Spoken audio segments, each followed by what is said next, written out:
Hello दोस्तों, क्या आपने कभी सुना है कि माता पिता मरने के बाद भी अपने पुत्र की सहायता करने के लिए आते हैं?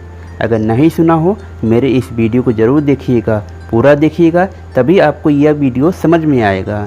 साथियों, हमारी कहानी कुछ ऐसी शुरू होती है। एक खुशहाल परिवार था। उसमें जो है माँ बाप के एक लड़का एक लड़की थी। लड़की बड़ी थी। माँ बाप ने लड़की की शादी कर दी और उसके बाद लड़का जो छोटा था उसकी भी शादी कर दी और उनकी गृहस्थी आराम से चला कर रही थी। समय धीरे धीरे करके बीता चला जा रहा था और उसके बाद जो है एक दिन ऐसा भी समय आया कि माता पिता भी स्वर्गवास हो गया। उसके बाद लड़का जो है अपने सांसारिक कार्य में लग गया और धीरे धीरे करके वह बहुत कुछ छोड़ने लगा। ऐसे ही उसको तरह तरह की बीमारियां होने लगी। उसकी पहले की जो आमदनी थी वो पहले से बहुत ज़्यादा कम हो गई और उसकी इनकम लगातार कम होती जा रही थी और कर्ज लगातार बढ़ता चला जा रहा था। उस लड़के को कुछ समझ में नहीं आ रहा था। इतने में जो है उसके घर में भी परेशानियां आने लगी। कहीं दीवार फट जाती थी, कहीं उसके जानवर भागना शुरू कर देते थे। इस तरीके से 10 तरह की बीमारियां और परेशानियों से वो घिरना शुरू हो गया।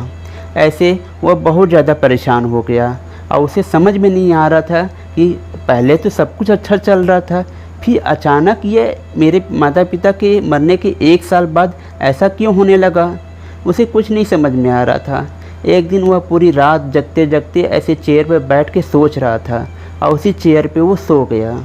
जैसे ही वो सोया साथियों, वैसे ही सपने में उसके माता पिता आए और कहें, बेटा तुम लोग बिल्कुल परेशान मत हो, तुम लोग जो है सिर्फ हम लोग का पितृ विसर्जन करो, असली मास में हमारे पूजा पाठ करो और ब्राह्मणों को भोजन करवाओ।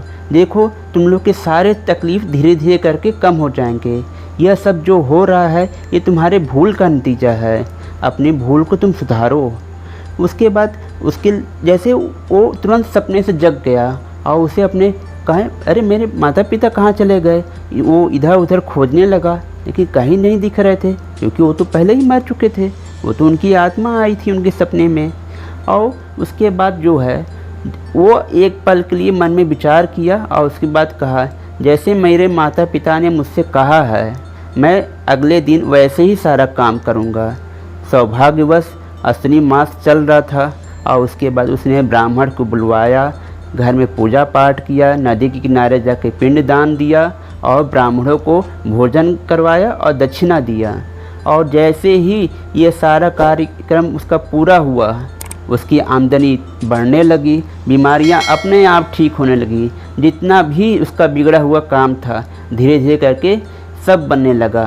और वह सबसे कहता था, मेरे माता पिता मरने के बाद भी मेरी सहायता करने आए, ऐसा मेरा अहोभाग्य है और उनका आशीर्वाद मेरे साथ हमेशा रहता है।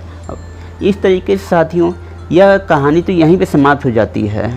साथियों, जो अपने पितरों को, अपने माता पिता का श्राद्ध कर्म नहीं करता है उसके बने काम ही बिगड़ने लगते हैं और ईश्वर भी उसकी पूजा को स्वीकार नहीं करते हैं। साथियों, इस तरीके से यह मेरी कहानी छोटी सी यहीं पर समाप्त हो जाती है।